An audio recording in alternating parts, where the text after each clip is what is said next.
அனைவருக்கும் வணக்கம். இந்த காணொளிய ஆரம்பிக்கிறதுக்கு முதல்ல, தமிழ்நாட்டினுடைய புதிய சீஃப் மினிஸ்டர் திரு ஜோசப் விஜய் அவர்களுக்கு நெஞ்சார்ந்த நன்றிகள்.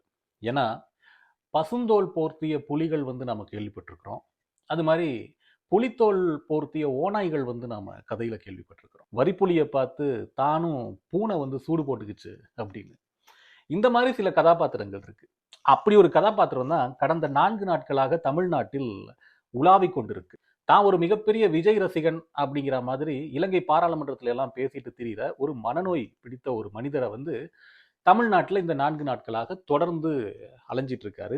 எப்படியோ இந்த காணொளி ரெக்கார்ட் பண்ற வரைக்கும் தமிழக சீஃப் மினிஸ்டர் திரு விஜய் அவர்கள் இந்த மனநோயாளியை சந்திக்கல அப்படிங்கிற வரைக்கும் நிம்மதி. சந்திச்சிட்டாரு அப்படின்னா இப்ப நான் சொன்னது எல்லாத்தையும் தூக்கிடுறேன்.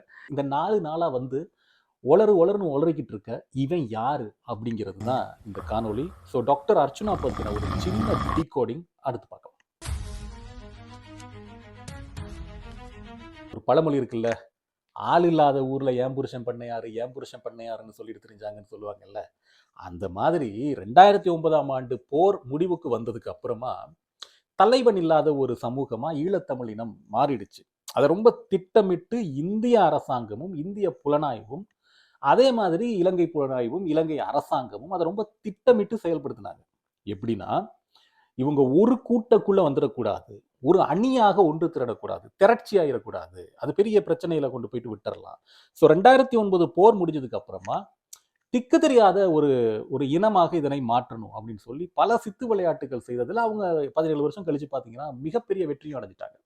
ஏன்னா புலிகள் இல்லை 2009க்கு அப்புறமா அவங்களால உருவாக்கப்பட்ட மாபெரும் அமைப்பாக தென்கிழக்கு ஆசியாவிலேயே ஒரு மிகப்பெரிய வலிமையான அமைப்பாக இருந்த கூட்டமைப்பு இல்லை. ஒவ்வொரு பக்கமா உடஞ்சு போயிட்டாங்க. இப்ப ஒரு கட்டத்துல தமிழ் மக்களுக்கு, தமிழ் ஈழ மக்களுக்கு ஒரு தலைவன் இல்லாத ஒரு விரக்தி உருவாகுது. யாராவது ஒருத்தன் வந்துட மாட்டானாங்கிறதுல அவங்க விட்டுட்டாங்க, அப்படி கண்டுக்காம விட்டாங்க. சாவகச்சேரி அப்படிங்கிற அந்த பகுதியினுடைய ஆதார மருத்துவமனை விவகாரம் ஒன்று உருவாச்சு. 2009 ஆஃப்டர் ஓர் பார்த்தீங்கன்னா வடக்கு மாகாணம் முழுக்க அதுவரைக்கும் கட்டுக்கோப்பா இருந்த பல நிறுவனங்கள், ரொம்ப முக்கியமா மருத்துவமனைகள், இது எல்லாமே அதுக்கப்புறமா பயங்கர கரப்ஷனுக்குள்ள போயிடுச்சு. மிகப்பெரிய ஊழல்களுக்குள்ள சிக்க தொடங்கிடுச்சு. இது எல்லாருக்குமே தெரியும், பரகசியம்னு சொல்லுவோம் இல்லையா. அப்படி இருந்த ஒரு சூழல்ல இந்த ஊழல் விவகாரத்தை ஒருத்தன் தூக்கி வெளியில போடுறான், துணிச்சலா போடுறான். அவன் யாருன்னு பார்த்தீங்கன்னா நல்லா வளர்ந்து இருக்கான், நல்ல வளர்ந்த உயரமான நல்ல செவத்த உருவமுடைய ஒரு வசீகரிக்கிற ஒரு ஸ்டார் கேட்டகரி இருக்கக்கூடிய ஒரு ஃபேஸ், ஒரு ஒரு சினிமா ஃபேஸ், சினிமேட்டிக் ஃபேஸ், துணிச்சலா பேசக்கூடிய அப்படி ஒரு மனிதனா இவன் வெளியில வரான். அந்த நேரத்தில் அது ஒரு பெரிய விஷயம். இது நடந்தது 2022-23 இந்த ஒரு காலகட்டத்தில். அந்த நேரத்தில் அர்ச்சுனா அப்படிங்கிறவன் அந்த பகுதி முழுக்க ரொம்ப பிரபலமாக தொடங்குறான். உலக தமிழர்கள் மத்தியில் மிகப்பெரிய பிரபலமாக தொடங்குறான். என்ன காரணம்னா, நேர்மையா நியாயமா பேசுறான். இப்படி துணிச்சலா ஒருத்தன் வந்துட்டானேன்னு சொல்லி அவனுக்கு மிகப்பெரிய மக்கள் அலை ஒன்று உருவாகுது, உலகம் முழுக்க இருந்து. ஸோ தேர்தல் வரும்போது ஒரு 20,000 ஓட்டு கொடுத்து இவன் ஊசி சின்னத்துல போட்டி போட்டு வென்றுறான். அங்க இருந்துதான் இவருடைய சுயரூபம் வெளியே வருது. எப்படின்னா, பார்லிமெண்ட்டுக்கு போய் பார்லிமெண்ட்ல வீராவேசமா பேசுறது. எது? பிரபாகரன் எனக்கு தலைவர், மஹிந்த ராஜபக்ஷ உங்களுக்கு தலைவர். இதுல என்ன வெக்கக்கேடுனா, மஹிந்த ராஜபக்ஷ அப்படிங்கிறவரை சிங்கள மக்களே அடிச்சு விரட்டிட்டாங்க. இலங்கையில நிறைவேற்று அதிகாரம் கொண்ட ஒரு வலிமையான பிரசிடென்டா இருக்கக்கூடிய, யுத்தத்தை முடிவுக்கு கொண்டு வந்ததுல ரொம்ப முக்கியமான மஹிந்த ராஜபக்ஷனுடைய தம்பி கோட்டாபய ராஜபக்ஷவை சிங்கள மக்கள் தெருவுக்கு இறங்கி விரட்டி அடிக்கிறாங்க. அந்த அளவுக்கு ராஜபக்ஷ குடும்பம் மேல சிங்கள மக்கள் பெருவாரியான வெறுப்புல இருக்கிறாங்க. அப்ப அவனுக்கு அந்த இடத்துல என்ன தேவைப்படுது அப்படின்னா, ராஜபக்ஷே உங்க தலைவன் அப்படிங்கிறத சிங்கள மக்கள் மத்தியில் திரும்ப கொண்டு போய் சேர்க்கணும். அதுக்கு தன்னை பிரபாகரன் மகன் அப்படிங்கிற மாதிரி காட்டிக்கணும். இதுதான் இவன் காட்டின கேவலமான சித்து வேலை. இவனோட தரம் இவ்வளவுதான். ரெண்டாவது, ஏகப்பட்ட இப்படி பார்லிமெண்ட்ல குதிக்கிறது. பல பேர் சொல்றாங்க இவனுக்கு மனநோயின்னு சொல்றாங்க. உறுதிப்படுத்தப்பட்ட தகவல் இல்லாம அதை உறுதிப்படுத்தாம நான் சொல்ல முடியாது. ஏன்னா நிறைய பேர் சொல்றாங்க, என்னுடைய யாழ்ப்பாணத்தில் இருக்க மருத்துவர்களே நிறைய பேர் என்கிட்ட சொல்லியிருக்கிறாங்க, அவன் ஒரு சைக்கோ பேஷண்ட்டு, மருத்துவம் அதை எடுத்துக்கிறான் அப்படின்னு சொல்லியிருந்தாங்க. உண்மை போய் எனக்கு தெரியாது.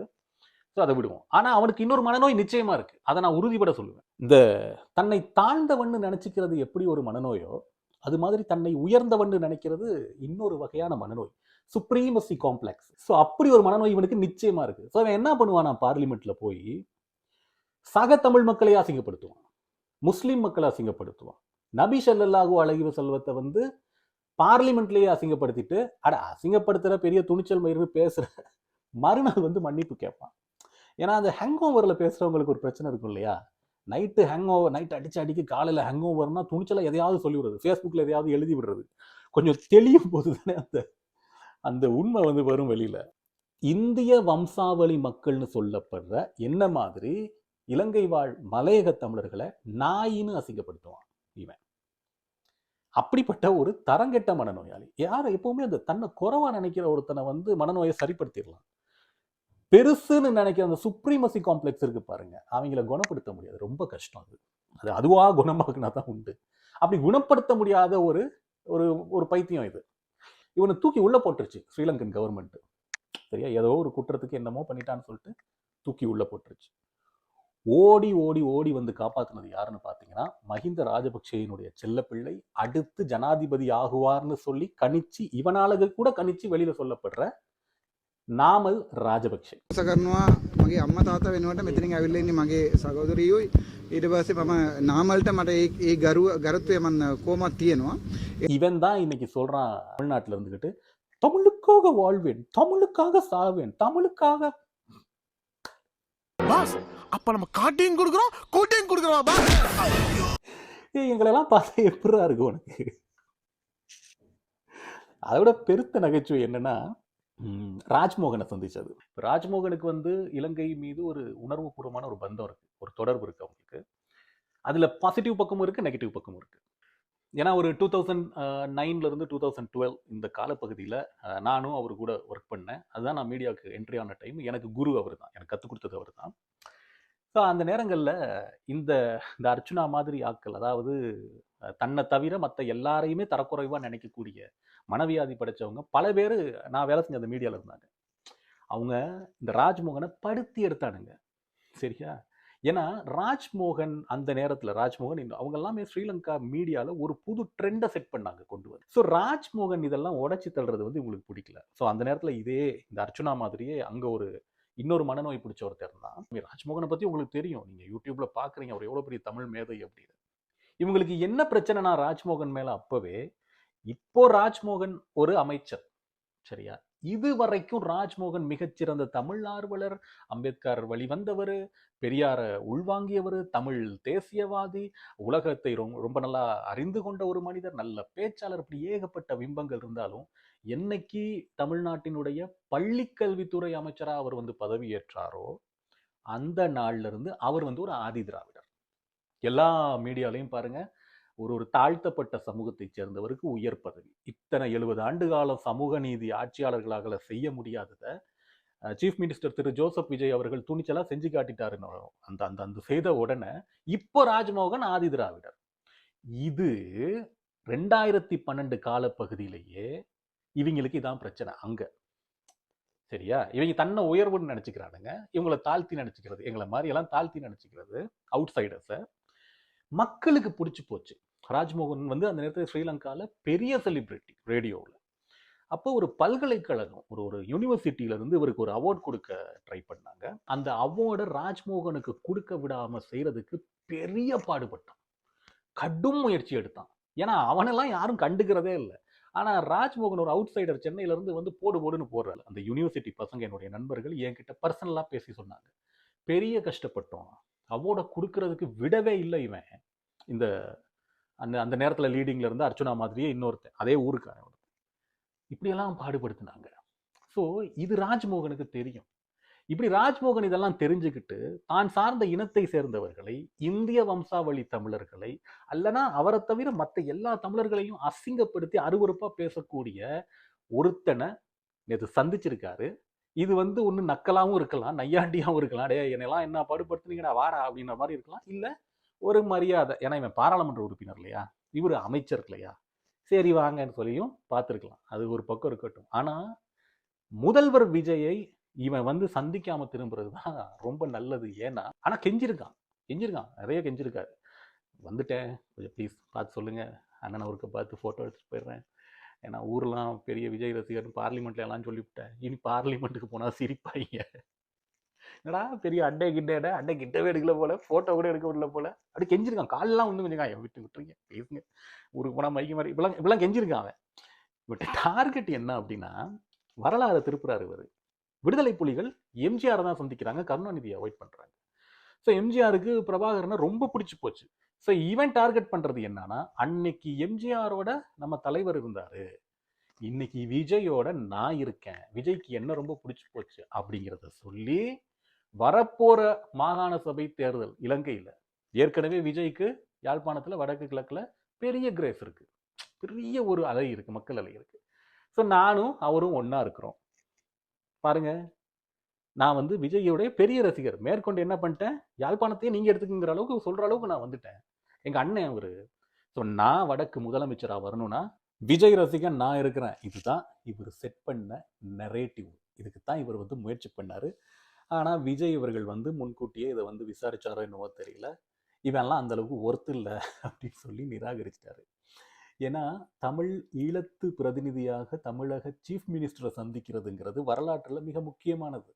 அப்படிப்பட்ட பெருமதி மிக்க மனிதர்கள் தான் ஏற்கனவே சந்திச்சாங்க. இதெல்லாம் ஒரு சோப்புல அந்த ஒரு விஷயத்தை செய்யாமல் விட்டதுக்காக தமிழக சீஃப் மினிஸ்டருக்கு எவ்வளோ வேணாலும் நாங்கள் வந்து நன்றி சொல்லலாம். இதுக்கப்புறமா இது மே 18, 17, 16 இந்த நாட்கள் தமிழன் வரலாற்றில், தமிழீழ வரலாற்றில் மட்டும் இல்லை, 1000, 2000 வருஷமா இருக்கிற தமிழன் வரலாற்றில் மிக வலிதோய்ந்த கொடூரமான ஒரு நாட்கள் இந்த 3-4 நாட்களும். இந்த நேரத்தில் இவன் வர்றான். நான் ஏற்கனவே சொல்லிட்டேன், இவன் நாமல் ராஜபக்சேயை என்னோட அப்பான்னு சொன்னவன், என்னுடைய மிக நெருங்கிய நண்பன்னு சொல்லுவேன், எனக்கு அண்ணா மாதிரின்னு சொல்லி சொன்னவன், மச்சான்னு கூப்பிடக்கூடியவன் இவன். மஹிந்த ராஜபக்சே உங்களுக்கு தலைவரா நீங்க ஏத்துக்கணும்னு சொல்லி அவரை உருவாக்க முயற்சி பண்ற இவன் இப்போ தமிழ்நாட்டுக்கு வந்திருக்கிறான். இந்த 3 நாட்கள் 2009 போர் முடிஞ்ச அன்னையிலிருந்து, அது மே 17 இயக்கம் ரொம்ப முக்கியமா திருமுருகன் காந்தியுடையது, விடுதலை சிறுத்தைகள் கட்சியினுடைய திருமாவளவன் அவர்கள், இது எல்லாத்துக்கும் மேல அங்க இருந்து அதை ப்ரூவன் நம்பர்ஸா வரலாற்றுல முதல் தடவையா தமிழ் ஈழ ஆதரவுங்கிறத ஒரு ஸ்லோகனை மேல தூக்கி வச்சு ஒரு அரசியல் கட்சியாக உருவாகி மக்கள் மயப்படுத்தினது. ஒவ்வொரு மே 18ஆம் திகதியும் லட்சக்கணக்கில் மக்களை திரட்டின ஒரு இயக்கம் நாம் தமிழர். திரு சீமான் அவர்கள் அவருடைய ஒற்றை பேச்சை கேட்டு, அவருடைய ஒற்றை உணர்ச்சி வசமான அந்த வார்த்தைகளை கேட்டு பல லட்சம் இளைஞர்கள் ஒவ்வொரு மே 18ஆம் திகதியும் ஆயிரக்கணக்கில் கூடினாங்க, லட்சக்கணக்கில் கூடினாங்க. தமிழ் தேசியம், வேலுப்பிள்ளை பிரபாகரன் அவர்கள், இலங்கையில நடந்த படுகொலைன்னு எல்லாத்தையுமே தூக்கி பிடிச்சாங்க. அதுக்கு எல்லாத்துக்கும் மிகப்பெரிய ஒரு காரணம் சீமான் அவர்கள் தான். இல்ல முடிஞ்சு போச்சுன்னு சொல்லி இந்தியாவே நம்பி இருந்த போது தமிழ்நாடு அங்கிருந்து கொஞ்சம் வேற வழியில சிந்திக்க தொடங்கிடுச்சு. நீங்க கடைசியா நாம் தமிழர்களுடைய திருச்சி மாநாடெல்லாம் பார்த்தீங்கன்னா 5 லட்சம் பேரு தெரு தெருவாக புலிக்கொடி, புலிகளினுடைய படத்தை, பிரபாகரனுடைய படத்தை தேசிய ஊடகங்கள்ல கொண்டு வர்ற அளவுக்கெல்லாம் இவங்க நடந்துகிட்டு இருக்கிறாங்க. இது 2009ஆம் ஆண்டுல இருந்தே திராவிட கட்சிகளுக்கு ஒரு மிகப்பெரிய பிரச்சனை. ஏன்னா திராவிட கட்சிகள் இதை உப்புக்கு சப்பா வச்சிருந்துச்சு. அப்பப்போ வைகோவை கத்த விடும், திருமாவளவனை கத்த விடும், இவங்களுடைய சத்தம் மட்டும் வந்து அப்படியே அடங்கி போயிடும். அவங்களுக்கும் தெரியும் இது வெறும் 5% தான் அப்படின்னு. ஆனா சீமான் அதை ப்ரூவன் ஓட்ஸா மாத்தி காட்டினார். இங்கதான் சிக்கல். 38 லட்சம் பேர் அவர் வந்து திரட்டி காட்டினாரு இந்த ஒற்றை விஷயத்தை வச்சு. இன்னைக்கும் தமிழ்நாட்டுல நண்டு சிண்டுகள் முதல் கொண்டு, குட்டி குழந்தைகள் முதல் கொண்டு விடுதலை புலிகளை தெரியுது, பிரபாகரனை தெரியுது, ஈழம் தெரியுது அப்படின்னா அது ஒற்றை மனிதன் சீமானால மட்டுமே முடிஞ்சது. இப்போ இந்த தேர்தல் முடிஞ்சதுக்கு அப்புறமா இந்த சீமான் அப்படிங்கிறவரை நாம் தமிழர் இயக்கத்தையும் அப்படியே தொடச்சிடணும், அப்படியே அழிச்சிடணும். இதுதான் நெரேட்டிவ். ஸோ அப்பவே ட்ரை பண்ணாங்க, விஜயலட்சுமி மாதிரி ஆக்களை கொண்டு வந்தெல்லாம் நிறைய ட்ரை பண்ணாங்க. வயசுல தப்பு பண்ணாதவன் எவன்டா இருக்கான், எவன் இருக்கான்? அவர் என்ன பெரிய வளர்ந்த குழந்தைகளை வச்சுக்கிட்டு இல்லை என் பொண்டாட்டி இவ இல்லைன்னு சொல்லி துரத்தி விட்டு, அப்படியெல்லாம் ஒன்றும் இல்லையே. அவர் அன்னைக்கு அவைலபிளா இருந்தாரு, 2 பேரும் காதலிச்சாங்க. கோர்ட்டு தெளிவா தீர்ப்பு சொல்லிருச்சு, சென்னை கோர்ட் உயர்நீதிமன்றம் தெளிவா சொல்லிருச்சு, 2 பேரும் பரஸ்பரம் மன்னிப்பு கேளுங்க, 2 பேரும் பரஸ்பரம் மன்னிப்பு கேட்டுட்டு போயிடுங்க, இந்த கதையை இனிமே கொண்டு வராதீங்க, ஊடகங்கள்ல பேசாதீங்கன்னா பிரிச்சு விட்டுருச்சு. 2 பேரும் தான் மன்னிப்பு கேட்டாங்க. அதுல முதல் மன்னிப்பை இவர் கேட்டாரு, அவ்வளவுதான். அவங்க போயிட்டாங்க, அந்த விஷயம் முடிஞ்சு போச்சு. அந்த நெரேட்டிவ் ஃபெயில் ஆயிடுச்சு, ஒன்றும் பண்ண முடியல. எதுவுமே செய்ய முடியல. இப்போ நாமல் ராஜபக்சேவுடைய நண்பர் இலங்கையில தன்னை தமிழ் தேசியவாதியாக காட்டிக்கொள்ளக்கூடிய ஒரு பொய், ஒரு போலி, ஒரு புரட்டல், இதை கொண்டு வந்து தெரு தெருவா சீமான வீழ்த்துறதுக்கான, அதுவும் இந்த மே 16, 17, 18 இந்த திகதிகளில் கத்த வைக்கிறாங்க. கத்திட்டு எங்க போறாரு? திருமாவளவனை போய் சந்திக்கிறாரு, இன்னும் சில பேரை சந்திக்கிறாரு. உங்களெல்லாம் யாருன்னு எங்களுக்கு தெரியாதாடா?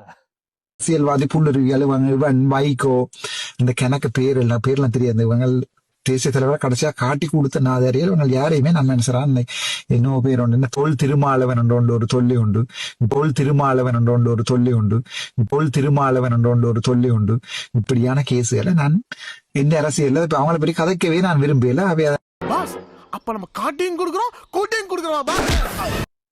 ஆனா அதையும் தாண்டி மே 18 இன்னைக்கு சீமானுக்காக நாம் தமிழர் கட்சியினுடைய இலங்கை இனப்படுகொலை தினத்தை முன்னிட்டு பெரிய கூட்டம் மக்கள் அலை எப்பவும் போல கூடிருச்சு. அந்த நிமல ராஜபக்சே வாழ்த்து சொல்றான், அவன் பக்கத்துல வாங்கி குடிக்கிற நாய் இங்க வந்து குளச்சிக்கிட்டு இருக்கு ஒரு நாய். தமிழ்நாட்டில் இந்த 4 நாளா இந்த புலியை பார்த்து சூடு போட்டுக்கிட்ட இந்த பூனை, இது வெறும் பூனை மட்டும் இல்லை, இது ஒரு கழுத புலி, இது ஒரு நரி. அந்த பூமியில இருந்து வந்தவன் நான் சொல்றேன். இவனை நல்லபடியா பார்த்து படிச்சவன் நான் சொல்றேன். இவனை நம்பாதீங்க.